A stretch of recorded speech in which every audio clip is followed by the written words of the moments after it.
and your grip, your posture, your ball position, your aim and alignment.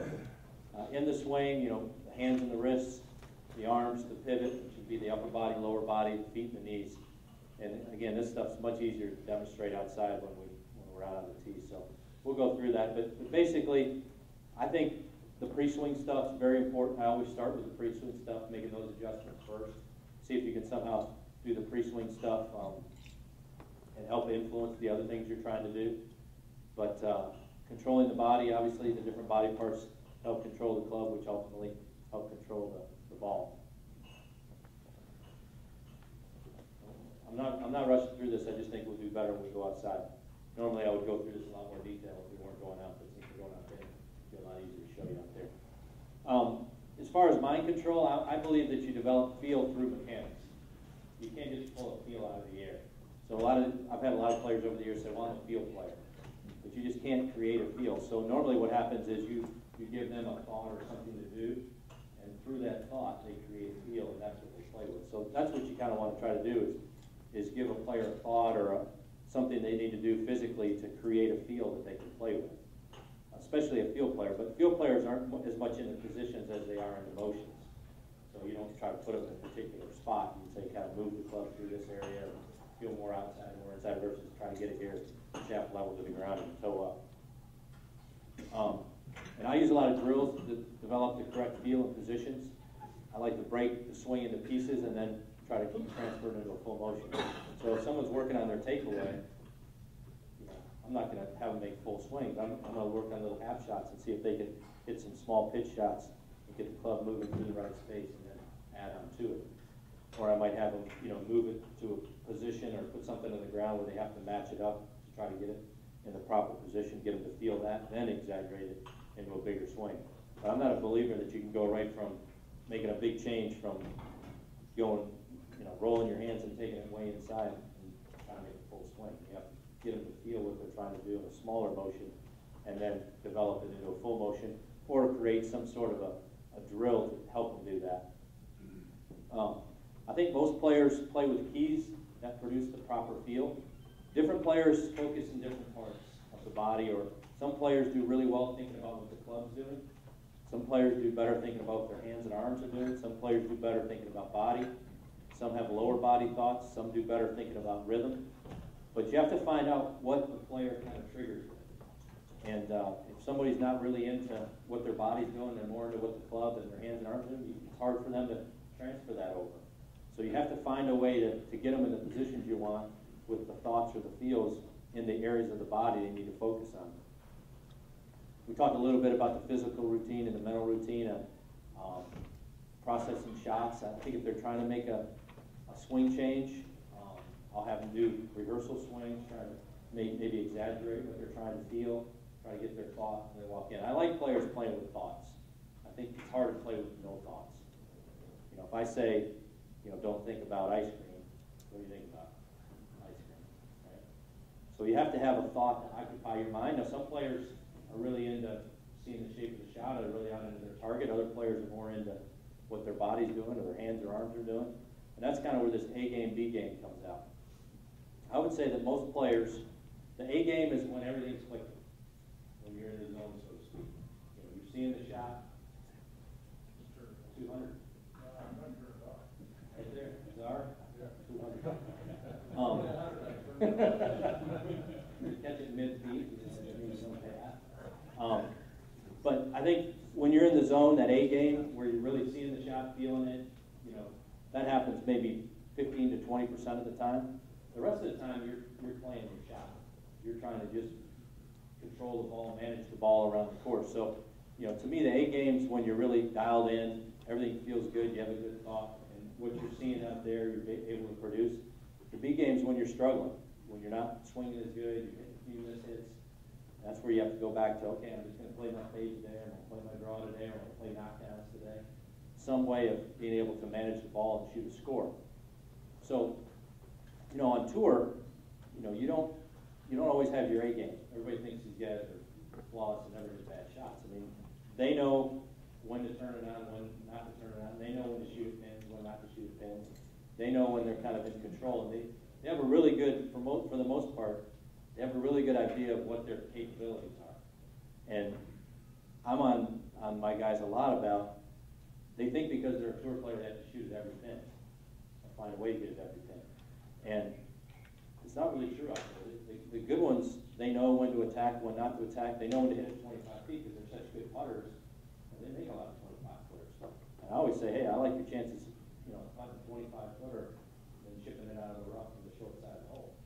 So if you have a 4 or 5 iron out there and it's not a good pin for you, let's give ourselves a look at birdie. So I hear everybody thinks that these guys' swings are all dialed in and they just get up and visualize the shot and walk in and execute it. I don't think that's true. It is true some of the times.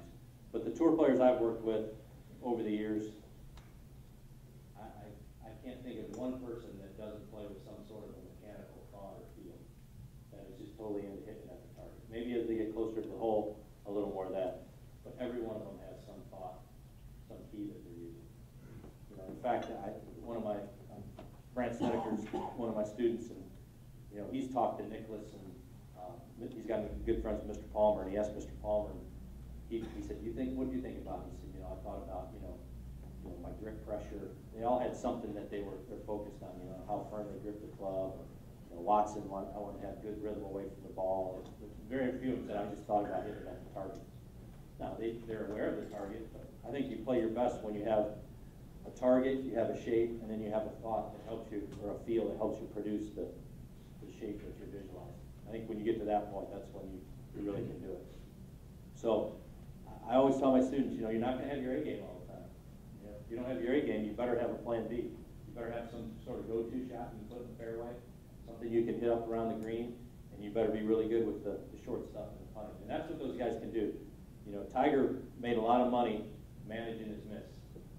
You know, he knew where to miss it. In fact, in this book, he talks about how he with his driver, he never was confident with his driver, and he talked about how he just played away from the trouble. I mean, if there's water on the left, he wouldn't mind being in the right rough. He hit it so far over there, and he knew he wasn't going to hit it left. And you know, we were talking about the break about the percentage of drives in the fairway now. You see a lot of guys whose driving percentages are going down, but they're hitting more greens in regulation because they're hitting so far out of the rough. They're hitting short clubs in, and they still get the ball on the green. But you know, I think, especially for junior golfers, as they're learning the game, I think they need to understand how to manage the ball around the course. I see so many kids shooting at every pin, trying to cut every dog leg. They don't really understand how to play the game. And so I think it's really important to get them to understand, you know, when you're playing well and you're confident, and you have control of the ball, that's one way to play it. If you're not, you got to go to plan B and try to get the ball in play off the tee, try to put it in the fat side of the green. If you miss the green, give yourself a good chance of getting the ball up and down. And I think process outcome thinking, I think anytime you put the word for in there, I think it makes it more difficult. If you say this is an 8-foot putt, 4 birdie, or 4 bogey, or you know, this is 4 whatever, I think it puts more pressure. So you have to approach everything the same. But one of the things I tell my students is there are 4 constants in golf when you hit a golf shot. And there's 4 things that are always going to be there. What are the 4 things? You're going to be there, right? As a player. 1. What else? Target. Club ball. Right? Those are the 4 things. So regardless of the situation, you're going to be there, club's going to be there, and the ball's going to be there, the target's going to be there. And if you can learn to control those things and not let the situation control you, you're going to be successful. But if you start letting the situation control you, you're not going to be successful most of the time. Some players really thrive on it and do better at that. So if you're on the 18th hole and you have a 150-yard 8-iron, and you're going to try to hit it a little left of the pin, you practice that shot. The only thing that's changed is the situation. If you start thinking about the situation, the shots become real difficult.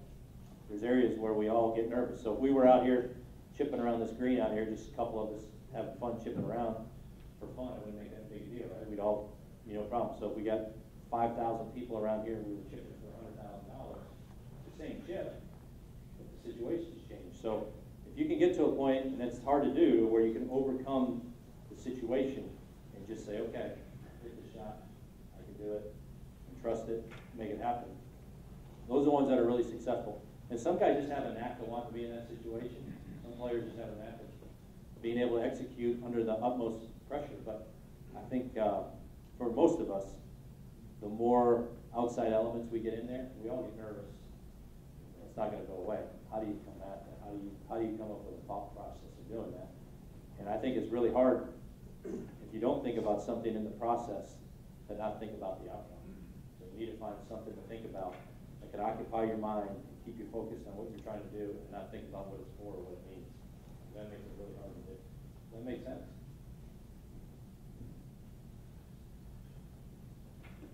We're going to do a lot of short game out there.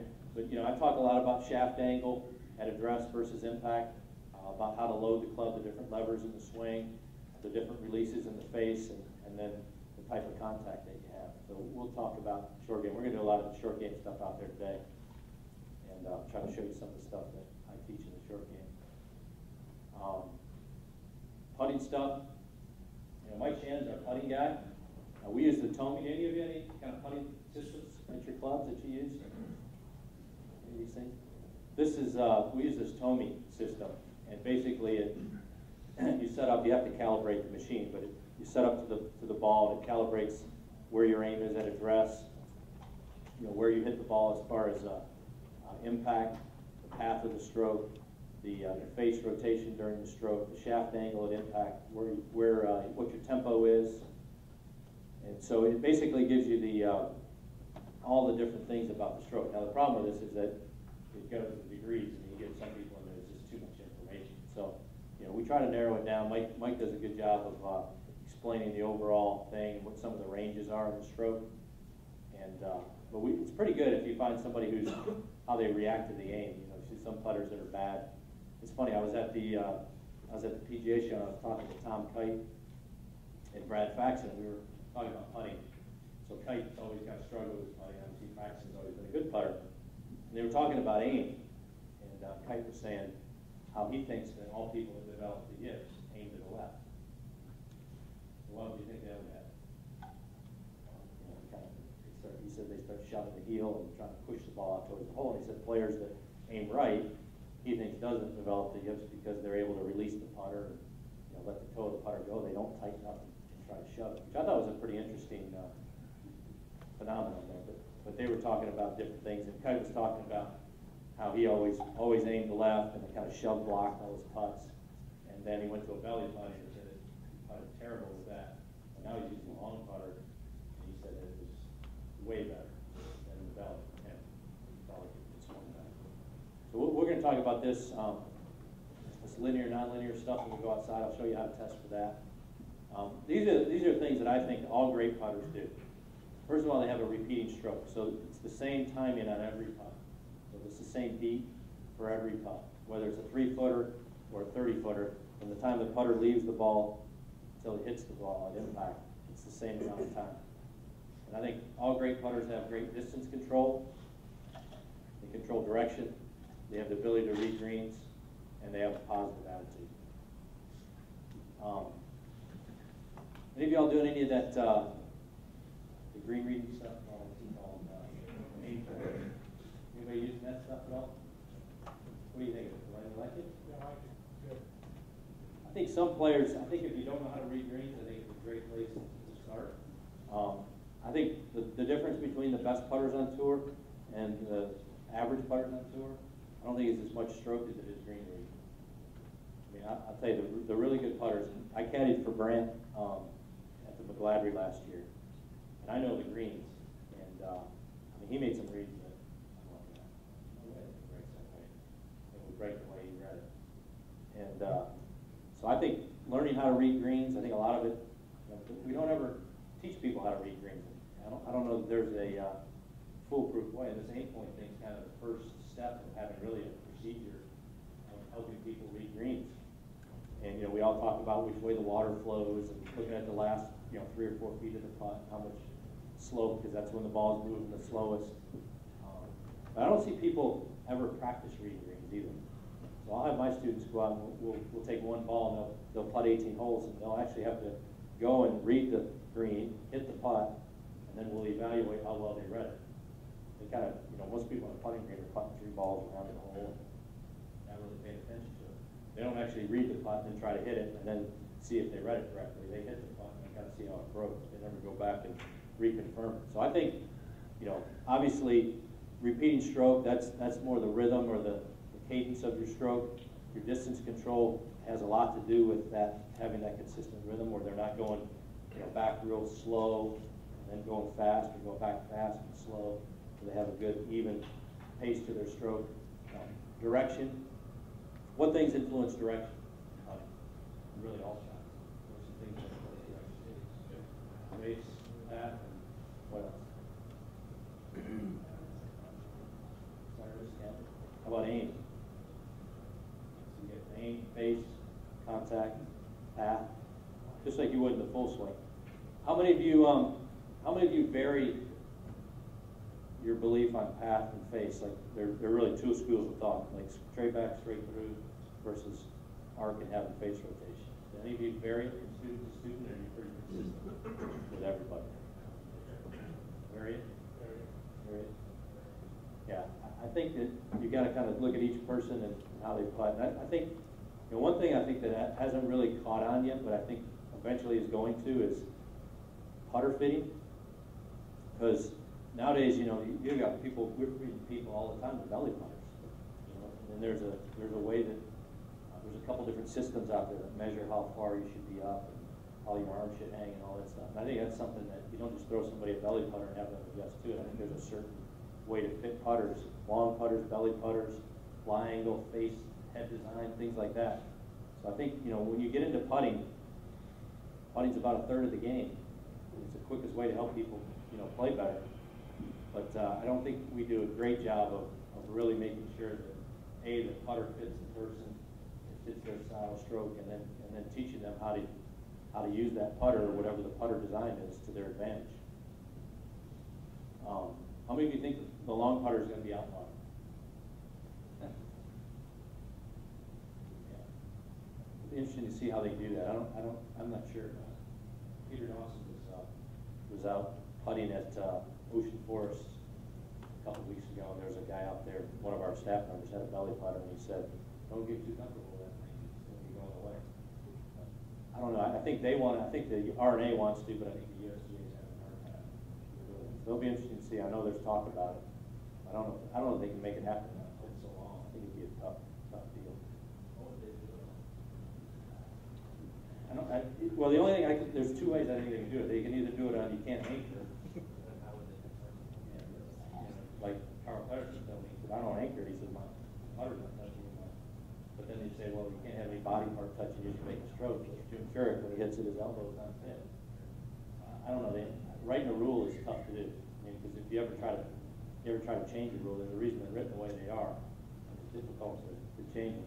The only way I think you could do it is if you said like something like the putter has to be the shortest of your back, something like that. Because then a person really couldn't go to a really long putter unless they want to have long wedges. Longer jab or wedges. But I don't know. It's good. It's a big debate because even on tour, guys are talking a lot about it. This year, not as much because has anybody won with a belly putter this year? Carl did a long one. I think anybody's won with a belly. Last year, the belly was pretty crazy. Freddie's some senior. Well, the senior tour this year is automatic putters. You wouldn't have to do it. I'm trying to think if anybody's won with a belly. Patterson won the long one. I think all the short probably that's better. But I don't know. It's a big debate. I think we're going to be seeing how they'll handle that. All right. So let me see if we got left here to talk about this.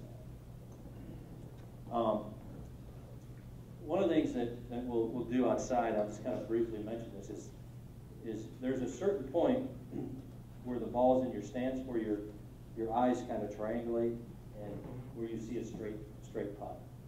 So if you're aiming to the left, you'd move the ball more back in your stance. If you're aiming to the right, you move the ball more forward. Does that make sense? So, you know, what you want to try to do with your students is find a straight putt and get them to line up, and then see where they're aiming, and then either manipulate the ball position, or you know, you can also do it by the shaft. move the shaft more forward or more neutral to get their aim. But basically, there's a point where your eyes see a straight line and you need to be able to get the ball in the right spot. So always start working with alignment on a straight putt. So it's eye dominance, eye triangulation, front to back ball position, head square. And this is an interesting stat. 1 inch in ball position results in 3-inch change in aim for every 10-foot putt. So moving the ball back an inch makes 3-inch difference for every 10 feet. So that's why I think that's why a lot of these long putters and belly putters have been so successful, because they get the ball position consistently. Where with a shorter putter you're not quite as precise with that. So we'll kind of go out there and get some people out there and mess around with some of this stuff. Outside is going to be I just kind of want to move around in different areas, and kind of have you do some drills, and talk about different stuff, and I really want to get more interaction. If there's certain putting drills you're having success with, so that we all can kind of benefit from everybody's expertise. I mean, I'm here to obviously share what I have, but I know there's a lot of great teachers in here that have some great information and ask some great questions, which we're going to do here in a minute. Basically, you want to have a balanced stroke if you're going to have face rotation. Obviously, the most important thing is to make sure that when a putter comes back, it's square. So we found that most players, like college players, tend to rotate the face a lot more than like your better tour players. So even the players that have more of an arc stroke with face rotation, we're finding that minimum rotation works a little bit better than you have too much. And it makes sense that if you're having to close the door every time consistently, it's more difficult to do. So as you can see that your average college player down here has, we measure at 6 inches from where the ball is back and through, and the balance should be within 1 degree. So if on how much rotation you have going back versus on your through swing. So the tour is somewhere between 6 and 12 degrees, and the college players are 24 to 28, so almost twice as much in our studies. And we probably had over 100 tour players through there, and probably 200 college players. Tiger's got a lot of rotation in his, though, doesn't he? Yeah. He's got like 40 to... I think he's somewhere in the, I don't know his exact stats. I don't know that we have his exact stats.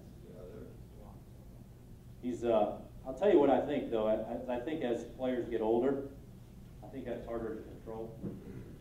And I think there's an age, you think about great putters, I think mid-30s, I think your eyes start changing, and I think maybe some of your nerves start changing, some of your feel goes away, at least for me.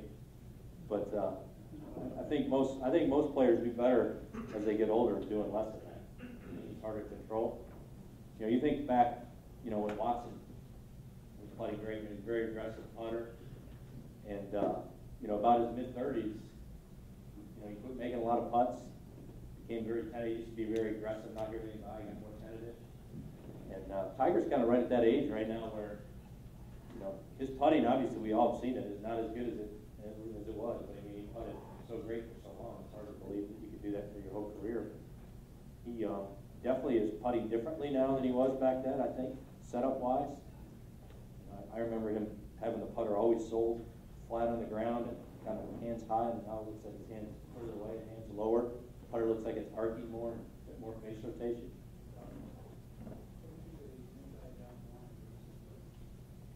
I like the inside down the line versus having too much of that.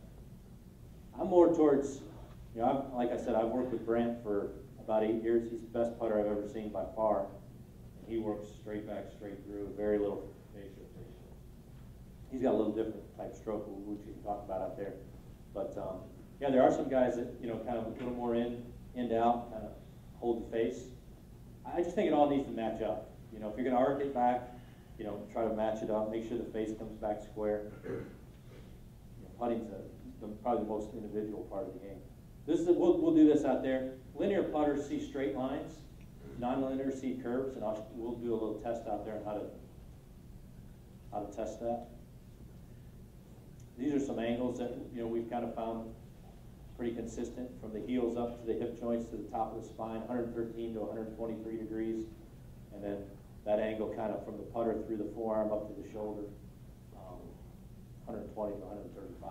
Obviously it varies a little bit, but those are some numbers that we kind of start seeing ranges, so we monitor those. Obviously your body type lever length makes a difference in that.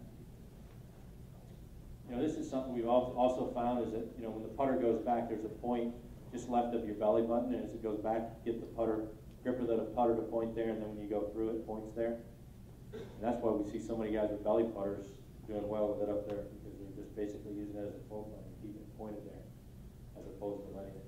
And Mike's a little more into connection. You know, he really likes to see the arms connected and really staying. I'm a little more feel. I like to see a little wrist in the stroke. But you know, we have our own way of kind of doing it.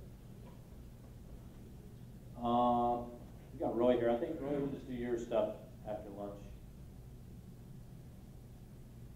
You know, these are some things that we do at Sea Island. Some of the things, but we've got Roy here. He's an expert in this. We'll get him doing that. These are some things that we're finding now. Like a lot of the combines are doing a lot of these standing broad jumps and lateral jumps, things like that. We're starting to test players and just see kind of what kind of ranges we're getting. So like standing broad jump, the pros are around 6 feet 8 inches, where your amateurs 5 feet 6 inches. So what does that tell you? Core strength means explosiveness. Lateral jumps, kind of the same thing. We were doing it one day with Zach Johnson was doing it one time. Somebody said, well, I bet you can't jump this far. And Zach, all you do is give him a challenge. So he was out there and he tried to jump and he hit the cart path, fell back, fell over time. See how far he can jump. But you know, lateral jump, standing broad jump, vertical jump, I mean explosiveness of your lower body, med ball toss. You know, so we're starting to do some things that are more kind of golf related. You know, we do a lot of club fitting at Sea Island. You know, we fit everything from drivers to balls. We do a lot of. How many are you doing gap fitting? I think gap fitting is something that is an area that you could really do well with. Just getting people to understand what clubs they should have in their bag. We do a lot of that. We're finding we're taking a lot of 3-irons out of bags, putting either a hybrid in there, or put another wedge at the bottom of their set. We use the TrackMan for our fitting stuff. Anybody else use TrackMan here? How many are you using that to teach it out? Absolutely. Yeah. So that's a big deal right now. A lot of people are. They said Tiger's doing a lot of the TrackMan, teaching, seeing his path and face and all on that. But you know, I think you can. It's funny. Brent cracked his driver at Doral this year. He had an old TaylorMade driver, super fast black kind of triangle looking one. He cracked the top of it. He's real particular. He doesn't change much, and so he's been through trying to get a new driver. And he's found lots of them that will look great on the monitor, but when he plays with them, they're not very good. So I would urge people, you know, the monitor stuff's good. For your average player, it's probably pretty accurate, but for good players, a lot of times they play at a different speed than they do on the monitor. And I think you really need to make sure that they take the club on the golf course, or at least you maybe observe your better players on the golf course with the club, because it's very easy to say, oh, the monitor says this is perfect for you, but if they like to hit a certain shot or they like to play it a certain way, and they're locked into that club, it's not going to work out very well. So I would encourage you to use that as a good baseline. It'll get you pretty close. Like I said, for most players, it's probably going to be pretty good, but when you're working with your elite players, I think you need to be a little more specific. The great thing now with the adjustable shafts and all, I mean, it's just a shaft issue. Once you get the loft right, which is usually pretty easy, it's more of a shaft issue for most of these players. But it's different because everybody likes to have a little different feel. Some people like to feel the shaft kicking, some don't like to feel any of that. But club fitting and teaching go hand in hand.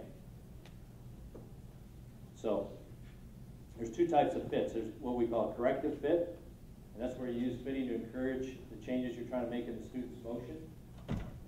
And then there's the compensation, where you're going to compensate for their motion. So what would be an example of a corrective fit if you were fitting a driver? So what if a player was really underneath it this way and hitting up on the ball a lot? What would you do? What would you do to try to correct that in a fitting? Yeah, give them more loft, right? Because if they do it with more loft, it's going to go higher. So you encourage them to get more on top of it and change their angle into the ball. So like if somebody's got, lie angle, things like that. If they're steep, getting the handle high because of that, you know, you put them in a flatter lie, and they're going to have to learn how to swing it down on a different plane. So there are ways to manipulate, whether it's through shaft, through loft, through lie angle, what you're trying to do in the swing. And you have to make sure that if they're going to get fit for clubs, that if they're really serious about their game, that the club fitter is aware of what you're trying to do with their swing.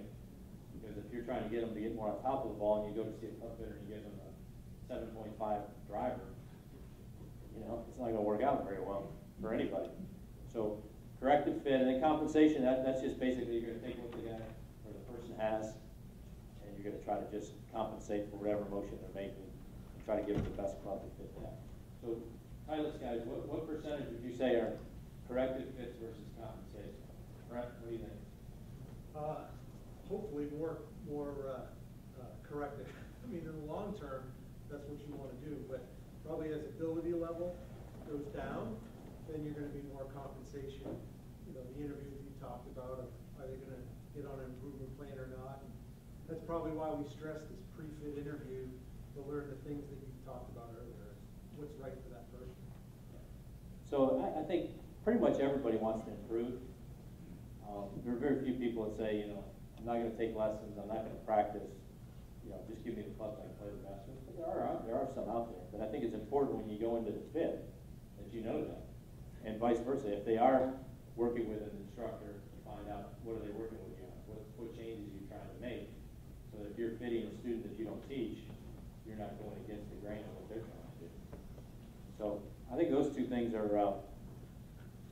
really important to understand the difference between the two, and to make sure that if you're not doing the fitting and someone else is fitting, that they're aware of what you're doing, and if you're fitting someone else's student, that you're aware of what they're trying to do, so that you don't get those conflicts. The worst thing you can do is give them a club that is going to encourage them not to do what you're trying to get them to do. And then you're losing on both sides.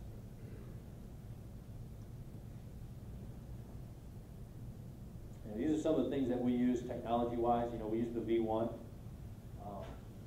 We have a TrackMan. We use the shot-by-shot stuff that some of you asked about. We use the towing for the putting stuff. Now, I think technology is expensive, but it does give a little credibility. And I think if you have a launch monitor and you're fitting clubs with that, I think it makes a little bit of a statement. Now, you know, do you go out and spend $30,000 on a TrackMan? Probably not. But there are other devices out there that are maybe not quite as good, or maybe don't give quite as much information that you can use. But I do think it does give you some credibility when you can take a V1, do a student, do a lesson, do an analysis, email it to them, and they can have it for future reference. Does everybody use video in their lessons?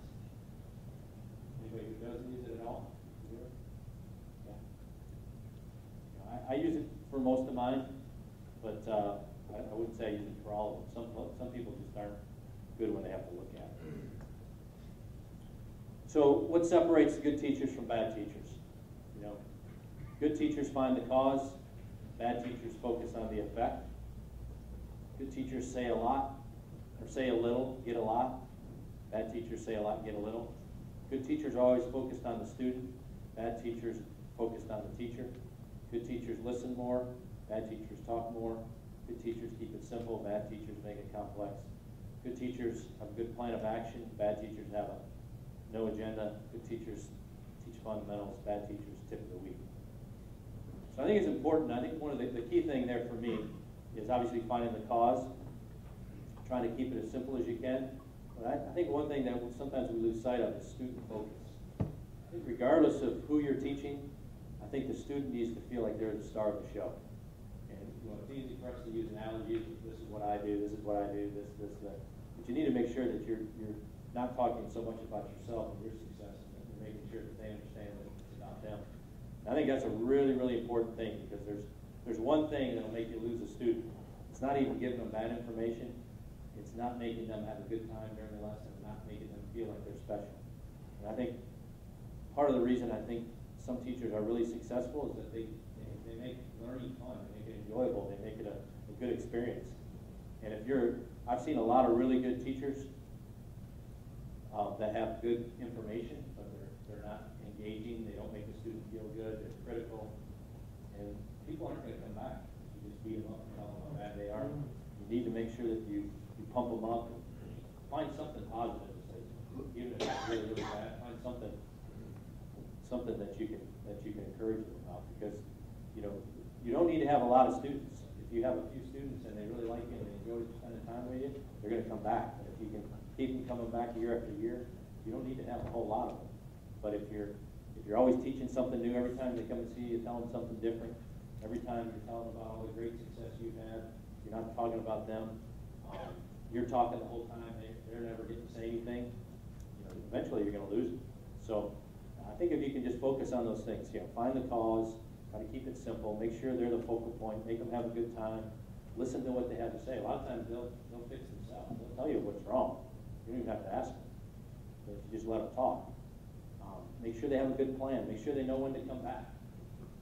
And then, I'm a big believer that, stick to the fundamentals. I'm not saying that you can't use some of these methods that come and go, but the teachers that stand the test of time are teaching basic fundamentals. Good grip, good setup, good ball position, alignment. They're teaching plane. They're teaching body rotation, path, face. The basic things. When you start getting on the outsides, it can work, and you may have to do it with certain students. But I think if you put yourself into a method, you're pretty much stuck into that method. And if things change, people know you as this type of teacher. You're going to be labeled as that type of teacher. If things change, that method goes away. You're going to have to be looked at there. So I don't think there's anything wrong with understanding the different methods and being able to teach some different methods. If you have a student that moves way off the ball and you want them to feel a little more on top of it, I think you just say that particular instance, he was moving too much, try to get him to feel this. Or you have somebody who turns too much in front of the ball. Well, I had a lady, she's hanging too much over here. I wanted to try to get her more behind the ball, so I had her feel like more of a ballet back. So, I think if you can say why you're doing it and there's good reason and it's a cause of a problem, it's okay to understand these different methods and know how to use them, but you just can't take bits and pieces, and if you're going to go all into one method, you're going to be pretty much labeled that type of teacher and you're going to be stuck there. If you think about 1980s, what was Jimmy Ballard teaching? Connection and what? Off the ball, right? What's the big thing today? Stay more on top of it, right? So here we are, 1980s, and we're trying to get people to move way off of it. 2012, or some people are trying to stay on top of it. I think if you stay in the middle, you have a lot better chance of standing the test of time. I'm not saying though, these guys have had great success with some of this stuff, so I'm not going to sit here and say it's wrong, but I just say that once you go in that camp, you're pretty much there. It's hard to get out of it. Does that make sense? All right. Anybody have any questions? Let's see if I got one right here. All right. This is something I always end with. Is Mr. Love? I was asking him one night at dinner. I said, what? You can tell me one thing I should do to become a better teacher. And he said, do something you've never done before, so you don't forget what it's like to be a student. That was his advice. And I think so many times we take for granted what's easy for us, for them it's really, really hard. And so I tried to, one year I remember I went fly fishing, wanted to learn how to fly fish. So I've got this guide out there, he's throwing this fly, he's hitting these spots, showing me how to do it. And I could do it halfway where he's going. He goes, he's trying to show me all the technique. And it was frustrating because I'm watching him. It looks so effortless, and I'm having to grind on it. And it's easy to think, wow, they should be able to do that no problem. Well, we've been doing it for a long time. They really don't know what it's doing. So just every once in a while, try something you've never done, and just kind of get humbled into feeling what it's like to be frustrated, to know what you want to do, what you're supposed to think about to do it, and not be able to execute it consistently. You have a little bit more appreciation for what it takes in 15 to 20 minutes to understand and be able to execute some of the stuff that you're trying to teach them. All right? Anybody have any questions?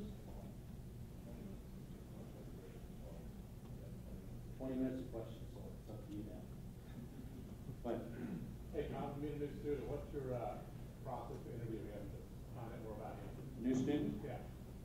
Well, first thing I would do is I would try to find out how long they've been playing, what their current handicap is, what their goals are, what their good shot, what kind of a good shot they want to hit.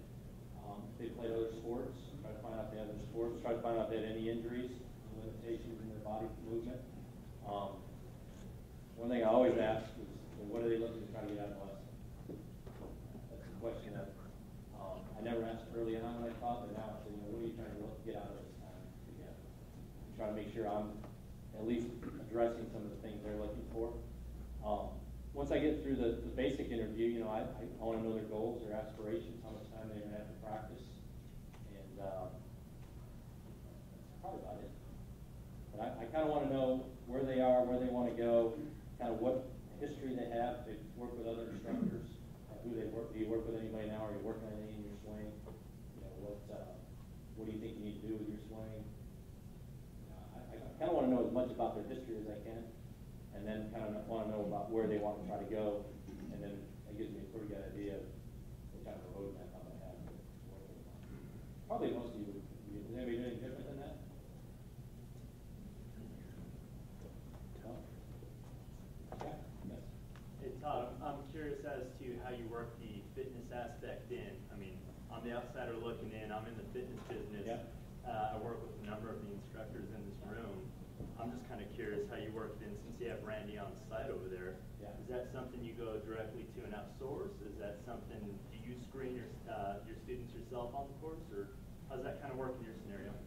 That's a great question, and it varies a little bit. Randy is on site. So Randy Meyer's our fitness guy. Everybody heard the question about how we interact fitness and teaching. So basically, I'll start with a student.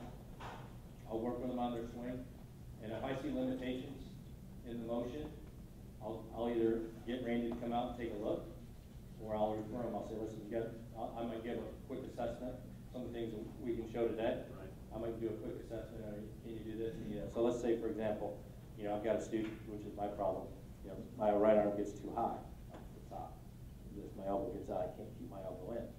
So if I'm working on a student and I keep seeing the right arm go high, and I do things to try to flatten the left arm, flatten the shoulder, flatten whatever, and I still see this, then I'll just say, okay, get in your posture, pull your right arm here, and see how far. So I can't get it all the way there. I know there's a problem. So Randy and I work on trying to figure out how to fix the problem. So I'll do the initial analysis.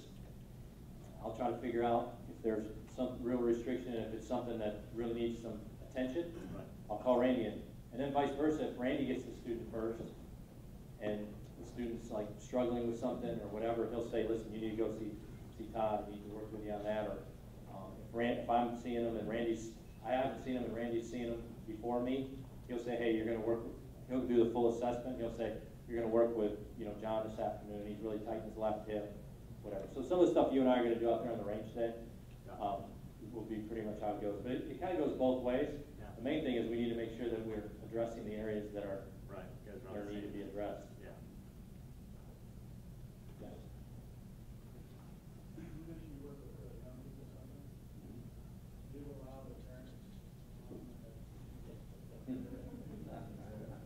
That's funny you should mention that. We had I did a seminar about 3 years ago, and there were like 4 of us on this panel. And the guy who was speaking before me, someone asked that question, and he said, yeah, well, we have the parents come out, and each parent goes with a junior, and we have to try to come and get them to serve lunch and do all this kind of stuff. And they were talking about how great it was to have the parents there supporting what they're doing, and I'm kind of the opposite. I don't mind the parents. My rule with parents is this. I'm the teacher, and you're the supporter. So I dictate the program. I determine what we're going to work on. Your job is to encourage and support. If you have someone who's an experienced teacher, like sometimes I have Club Pros kids that come and see me, then they're the coach. They basically support the things I'm doing. I have had to sit down with parents and just say, listen, what you're doing is not helping the situation. I think we all have a common goal, is to try to make your son or daughter play the best they can play. What you're doing is not helping. This is what would be more helpful. I think if you spin it that way, if you just say you can't come out, then that's not going to work. We're going to get mad at you. But if you can spin it and say this is what we all have, the common goal, is to help your son or daughter play the best ball they can play. What works is for me to give the information so they're getting one message. If you want to support that and say, go back and say, well, it's very obvious what you're doing or not doing it. That's okay, but you can't implement anything else. Or if you don't feel comfortable doing that, just encourage them to keep working on it and get out there with them and support them. It's a very, very tough dynamic. And I think something you have to tread very carefully on, because you can turn people off too. So you have to let them know their role. You have to let them, it's kind of like dealing with the pool. You have to let them know their role. When they're saying, well, he birdied 4, we birdied 4, 5, and 6, and he bogeyed 7, then you know you're in trouble. When you do that dynamic, I think it's very important to make them understand why you're doing it. And I have parents that come and watch the lessons and sit back, they're great. I have other ones that kind of get engaging and start talking about, and I'll be very nice with them, but I will just say, listen, this is what we need to do, this is why. And if they understand why and what you're doing, they're usually pretty supportive. So you don't say that they can't be. If they're not, they sit back on the chair and watch, it's fine. If they start coming up, and it just depends on the dynamic of it. If they're coming up and just curious and watching to see what you're doing, to kind of get a picture of what things you're trying to change, I don't have a problem with that. But when they start getting involved, start telling you what you should be doing, that's when I have to draw a line. So. You had this conversation with the parents in front of the student? No, I would probably pull it aside. But after I met with them, I would make sure the student understood what the parent's role is as well. I think the kid needs to know, you know, if your dad starts getting on you about this stuff. And I have the same thing with college coaches too. You know, I have a kid I'm working with, you know, I worked with as a junior, they go off to college, all of a sudden the coach comes in and starts changing everything around, the kid's playing that, start getting on the kid and saying, you know, this is how we do it, this is what's been successful for them. Why don't you call me and we'll talk about what we need to do and you can support what we're doing. So it's not just, you know, not just parents, I mean, it's coaches and all that stuff. So I think if you can always spin it to where it's positive, you say, this is what we want, these are the things we're trying to get, this is how you can help. You know, and I think they're paying the bill, so you don't want to pick them off either. You got to make sure that you're a little bit sensitive to that. But I've had some where I've kind of had to sit down and have a hard talk with them and say, listen, you're going to help in the situation. You're going to turn this kid off the golf.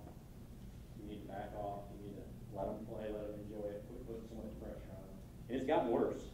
It hasn't gotten better in the last 10 or 15 years. All these people think that their kids are the next great player, and they're spending all this money to take them to top teachers. They're spending all this money on equipment. They're spending all this money traveling around the country. And their expectations, as they put that money up, their expectations go up. And it's not an easy situation. It's tough. I mean, I think that's a very, very growing problem. You know, the kids too. I mean, the kids sense it. I mean, I can see a big difference, and I know a lot of you teach juniors, and see if you have the same. When I see kids when they're freshmen and sophomore, they're freewheeling, having fun. As soon as they hit their junior year, they totally change. They get nervous. They're worried about their rankings, what coaches are watching them. They totally change. It's not even more than the environment there. They're constantly looking at those polo rankings. How many tournaments? Where am I? All that kind of stuff. That's not healthy. I think they just need to go out and have fun. You know, my rules for kids, like my son, when he plays, basically I say, you know, play by the rules, respect the game, try on every shot, and have fun. That's all I care about. Whether he shoots, you know, 73 or 83, it doesn't matter to me. And he knows it. You know, we talk about it because as soon as they start associating their score with who they are, when they think they shoot 85 and that's them, and then you see that's when they get right on it. So you got to be careful with that. But I would say that I would just spin it on a positive note and let them know how they can help them more, and be careful about not getting too caught up. Does that make sense? Yes. You're starting a program from scratch. You're going to have to basically bootstrap it. And I'll pick a number. Let's say you have $5,000 to spend. And wanted to get some technology, but you couldn't maybe just spend it all on technology. Where would you spend it? I would buy a, you know, did any of you have the new iPad 3? How's that camera on that? I heard it's pretty good. You know, you buy those iPads. Yeah, you can buy that and get a V1 program in there, and that could use that for your video stuff. You know, then you'd probably just get some other training aids and things like that to start with.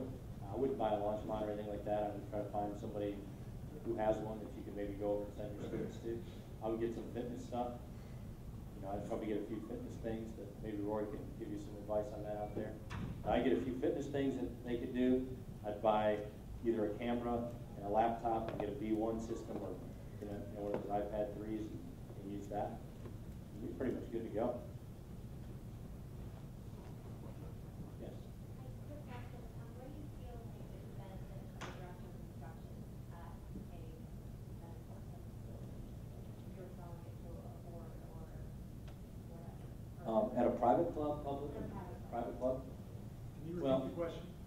What is the benefit of a director of instruction at a private club? Well, I think, first of all, I think people need to understand the value of instruction. I think members are going to stay members if they enjoy playing the game and if they're getting better. That's the first thing I would say is that people don't want to play if they're not playing well. So if you could have somebody come in and basically take the pressure off the head professional, so they can, assuming the head professional doesn't want to teach, get somebody who has that expertise and who can put together an instruction program that are going to help all sanctions of the membership. You know, you're going to get the kids, you're going to have programs for the kids, for the wives, for the husbands.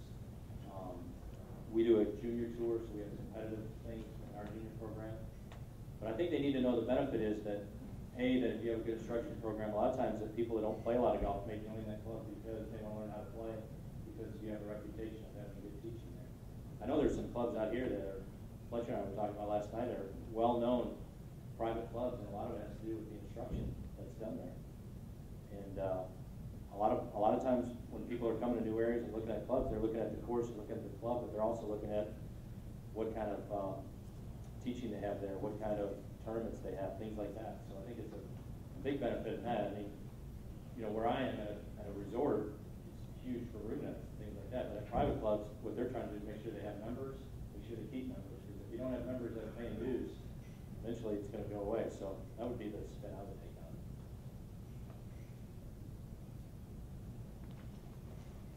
Yes.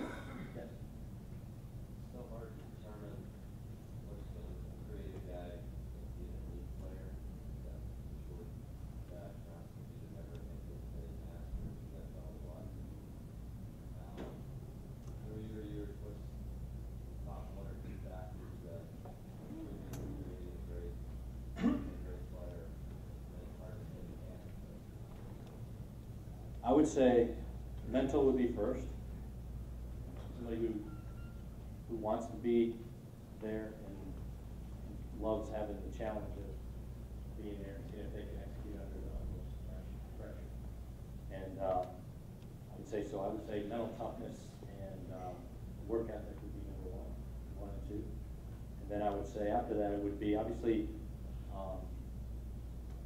I think it's more important to have a great short game and putting than it is how hard you hit. I think if you have somebody who's mentally tough, who works hard, who has a great short game, those are the ones I think that have the best chance of making it. I've seen tons of them that are physically gifted. If we put them in physical tests, they're unbelievable. They can hit it forever, but they don't have the touch and feel around the greens. They don't putt great. And I've taught players that are gifted beautifully, beautiful swings, the whole thing, but when they get to having to hit the shot they need to hit with all the marbles, they don't have it. And there's guys out there like that on the tour. Certain guys can do it, certain guys can't. Certain players, male and female, who under the utmost pressure want to be there. They want to have the chance to hit that shot, and they're not afraid of it. And there's other ones that shy away from it. You see some players that do well when they're out in front, other ones do well coming from behind. But I think, to answer your question, I think you gotta have guts, you gotta want to be in the limelight, and I think you gotta have good touch and feel around the greens, because ultimately that's the one you have to do is make the putter and short game shot. And if you think about the best players in the world, they have both. They hit it far, and they were the best putters of their era. Those are the ones that dominate, the ones that can hit it a long way and have.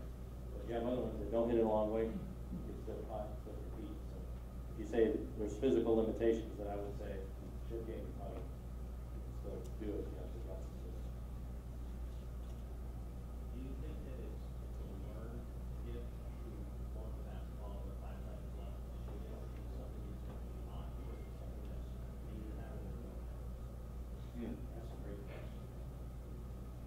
think at an early age, you know. I don't know what that age number is, but I think there are certain people that, whether they're playing Little League baseball or whether they're playing football or whether they're playing golf or tennis, they want to be the person with the ball. And I think those are the ones that become the best. I think you can coach it. I think you can coach them to it, but I think ultimately it's got to be. I mean, you can do things that would enhance it, but it's like I told one player one time. This guy, who's a tour player, who loved to change all the time. Whether it was clubs, instructors, mental coaches, managers, and totally changed all the time. And ultimately, I said, listen, it doesn't matter. The bottom line is going to come down to you have to hit that shot on the 18th hole. There's only one person that can hit it, and you got to man up and do it, or not do it. It's that simple. I mean, I think the great ones do it. Now, can it be learned? Yeah, I think it can be. If you have more confidence as you do it more, I think you can learn it. But I think the really great ones, the only reason you can be really great is if you're different. If you're just like everybody else, you're never going to be great. So I mean, I think the ones that are really great, I think it's almost learned at a very young age. And a lot of times it's through adversity. It's through being the one who never got the new clubs. And I see all these kids now that get the new clubs, the best instruction, they play at the best clubs, they play the biggest tournaments. Those aren't always the ones that make it. It's the kid that's out there having to pick the range and using old clubs and not being able to play in these tournaments who's motivated to try to get to that point. Usually a lot of times there's adversity or something in there that inspires them to try to want that.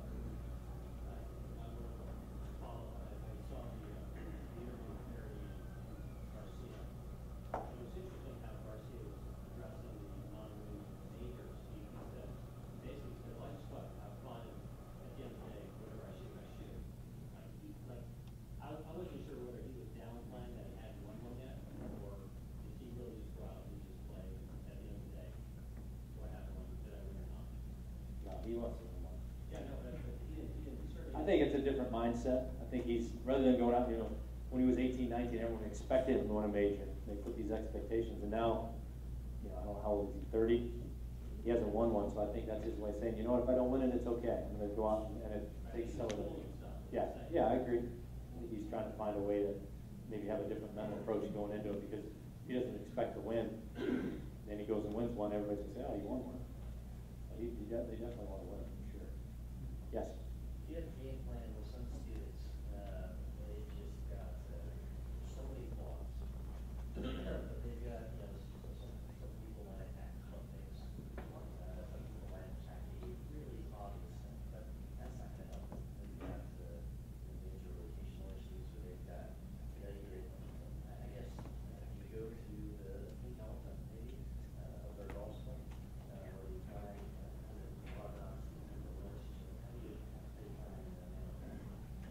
I think you got to look at what's going to make the biggest, quickest impact.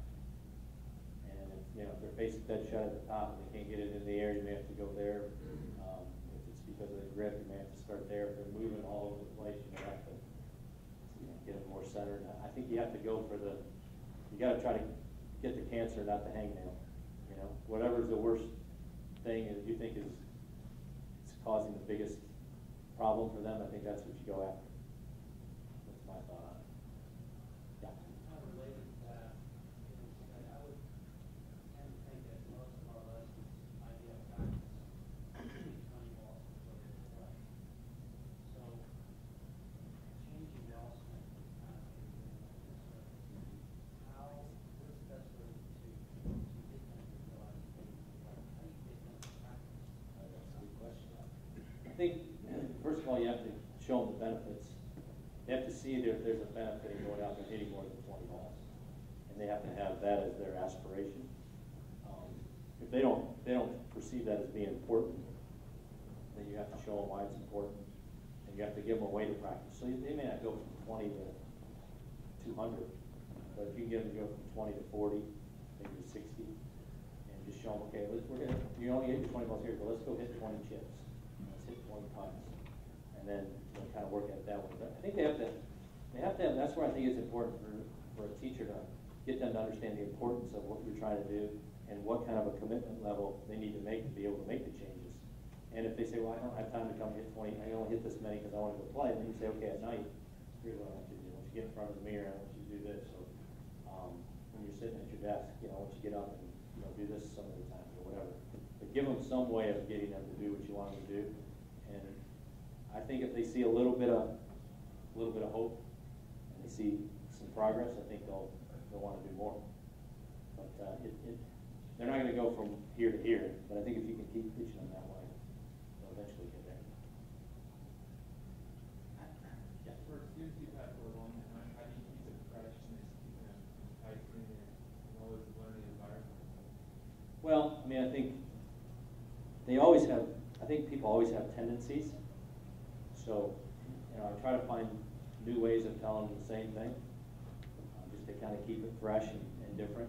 However, I'm not going to compromise on what they need to do. So if I need to tell them the same thing again, I'll try to tell them in maybe a slightly different way, or phrase it differently, or try to teach them a different way. I might spend more time in front of the mirror and try to show them, or I might have them hit different type shots to try to do it.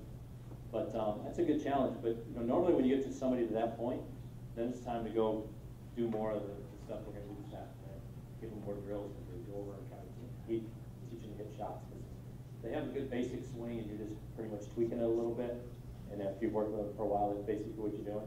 You might spend 1 hour less than 20 minutes working on their swing, and the rest of the time you're going to be over doing short game stuff, and taking them on the course, and doing stuff like that. So just keep evolving into new ways of teaching them different parts of the game.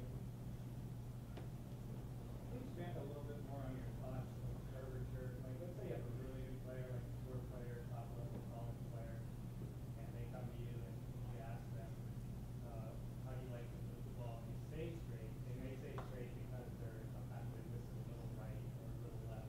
And you then try to get them to hit it one particular way, or do you have a preference for you would get them to hit it off? Well, I'll look at their motion and see what I feel like their motion is going to produce most consistently. And if they say, then I'll test them. And I'll say, okay, there's a back left pin, hit me a shot to that. I won't tell them what to do, just hit me a shot to that. And I'll have them hit 2 or 3. Okay, hit one over this pin over here. And I'll just see if I see any patterns in the misses, and then I'll take their driver and I'll kind of have a fairway, kind of going left, fairway straight and right, and see if they change based on the perception of where they're aiming. And then through that, I'll have a pretty good idea as to what they're comfortable with. And ask them questions. What do you like, left pins or right pins? Well, they'll normally say, I like left pins, or whatever. So you have to kind of look at that. But I think it's a very fine line, though. I mean, you have to make sure that what they see and what they like to see is what you're going to. If somebody's hit a draw or a small draw their whole life, and you say, okay, I want you to start hitting the fade, sometimes it can be difficult to do. So we'll talk a little bit more about that. But I think you have to make sure that their swing's going to produce that flight and that they're comfortable hitting that flight. And if they're not comfortable hitting that flight, then you may have to do something different in their swing to produce, the flight they like. They might be a shut-faced player trying to hit a draw, which usually doesn't work out very well. So those are things that you kind of have to look at. But, usually when a good player comes to you, they kind of know what they like and they don't like. And if they're not getting what they like, there's usually something in their swing or their alignment or something that's causing them to struggle with it. One more? No more? Sorry. After lunch, you can ask it. After lunch. I think you can see that it's going to be very interesting when we get outside for the afternoon session. We're going to have lunch in about 10 minutes, but before that, I want to ask Mark Wishner to come up. Mark is the president of what's called the Sun Safety Program. He's going to talk a little bit about what we should be thinking about, both as people who spend a lot of time working out in the sun, but also relative to what our students should be thinking about. Mark, again. Thank you, Bill. And thank you to Southern California PGA and the Titleist for having us in here today. The section's been supported from day one as this concept came up about teaching people about sun protection that are specific in the golf community. And what I'd like to do is tell you quickly a little bit about sun safety and the work that we do, and share some sun protection pointers with you. But before I do that, if you just indulge me for a quick second, and let me ask you a question. By a show of hands, who here has either had skin cancer or precancerous lesions, or knows somebody who's had skin cancer or precancerous lesions? Keep your hands up and just look around the room. While sun damage and skin cancer is prevalent in the general population, It's almost epidemic in the golf community, and it doesn't have to be that way. Skin cancer is also the most preventable form of cancer. And what Sun Safety does is we try to deliver a consistent, informative, and branded message of sun protection from the time somebody enters the game of golf as a child, through high school, and into college. And we do that through some great partnerships, like the SCPGA. We're partners with every men's college golf program, the HAGA, the National Golf Course Owners Association, also the Golf Course Superintendents Association. And our message is one of education, not fear. It's not, oh my God, don't go out in the sun, you're going to cook. It's, go out, enjoy the game of golf, be active, but do it in a smart way. And Jim Hardy, early on, gave us a great testimonial. And one of the things that he talked about is, and I'm paraphrasing, it's incumbent upon us as instructors to not only teach the game of golf, but to teach students how to be safe in the sun. And while there's a lot of focus on fitness in golf right now, I'd like you to maybe expand your vision of what fitness is, because as you work on muscle memory, as you stretch ligaments and tendons to gain flexibility, remember, the largest organ in your body is your skin, and it's the only organ that's exposed to the environment. So its job is to protect those muscles, those ligaments, those tendons. And so we need to keep your skin in good health so you can maintain your flexibility and perform at the level that you want to achieve. So at Sun Safety, a lot of our focus is on sun protection, obviously, and skin cancer prevention. And we say cover up before you tee it up. Cover up meaning wear a wide rim hat, use sunscreen. When it comes to sunscreen, most people don't realize sunscreen only lasts for 2 hours. It's like a sponge. Its job is to absorb those ultraviolet rays. Well, eventually that sponge gets saturated and it stops doing its job. So you need to reapply. And we say reapply is the term, roughly 2.5 hours into the round of golf. We have some sunscreen samples that were donated. We don't sell or market anything. We're a 501c3 nonprofit organization.